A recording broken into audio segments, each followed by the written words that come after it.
ప్రభువైన యేసుక్రీస్తు ఘననామంలో మీ అందరికీ శుభాభివందనాలు తెలియజేస్తా ఉన్నానండి. పరిశుద్ధ గ్రంథంలో నుంచి 2 కొరింథీయులకు రాసిన పత్రిక 12వ అధ్యాయము 9వ వచనంలో దేవుడు ఏమని సెలవిస్తా ఉన్నాడో ఒకసారి చూద్దాం. అందుకు నా కృప నీకు చాలును, బలహీనత యందు నా శక్తి పరిపూర్ణమగుచున్నదని ఆయన నాతో చెప్పెను. కాగా క్రీస్తు శక్తి నా మీద నిలిచియుండు నిమిత్తము విశేషముగా నా బలహీనతల యందే బహు సంతోషముగా అతిశయపడుదును.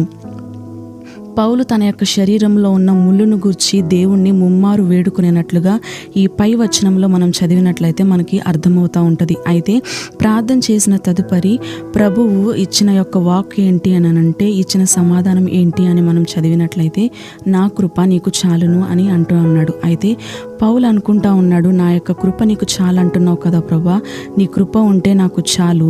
ఎన్ని ఒడిదుడుకులు వచ్చినా, ఎన్ని ప్రతికూల పరిస్థితులు ఏర్పడినప్పటికీ, ఎన్ని కొరడా దెబ్బలైనా, నిందలు, అవమానాలు, కన్నీళ్ళు, కడగండ్లు ఎన్ని అయినా సరే నేను బహుగా సంతోషపడి అతిశయపడతాను అని పౌలు అంటా ఉన్నాడు. ఎందుకని ఆ యొక్క బలహీనతల విషయంలో కూడా సంతోషంగా అతిశయపడతాను అని అంటా ఉన్నాడంటే, తనకి తెలుసు, పౌలుకు తెలుసు ఏమని అంటే, దేవుని కృపలో ఉన్న విలువను, దేవుని కృపలో ఉన్న ప్రాముఖ్యతను గూర్చి పౌలుకు అర్థమైంది. కాబట్టి అటువంటి భయంకరమైనటువంటి పరిస్థితుల్లో కూడా, అనారోగ్యమైనటువంటి పరిస్థితుల్లో కూడా నేను సంతోషిస్తూ ఉంటాను, నేను అతిశయపడతాను. కేవలం నా ప్రభువును బట్టి, నా ప్రభువు చూపించే కృపను బట్టి నేను అతిశయపడతాను అని పౌలు అంటా ఉన్నాడండి. అయితే రక్షించబడ్డాము అని అతిశయించడానికి వీలు లేదు, కానీ ఆ యొక్క రక్షణ కార్యాన్ని జరిగించిన కేవలము దేవుని యొక్క కృపను బట్టి మాత్రమే రక్షించిన ప్రతి ఒక్క బిడ్డ అతిశయపడాలి అని దేవుని వాక్యము సెలవిస్తూ ఉంది. అన్ని వరాలలో కృపావరం అనేది మరింత బహుశ్రేష్టకరమైనదిగా దేవుని వాక్యము సెలవిస్తూ ఉంది.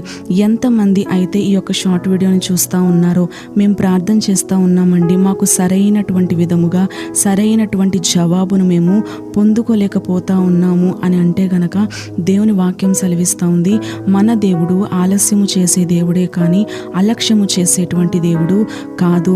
ఆ ఆలస్యము కూడా ఎందుకు చేస్తూ ఉన్నాడు అని అంటే, తన యొక్క దీర్ఘశాంతాన్ని, తన యొక్క కరుణా వాత్సల్యాన్ని, తన యొక్క దయను మన మీద కురిపించడానికి, మన మీద కనుపరచడానికి మాత్రమే ఆయన ఆలస్యం చేస్తూ ఉన్నాడు.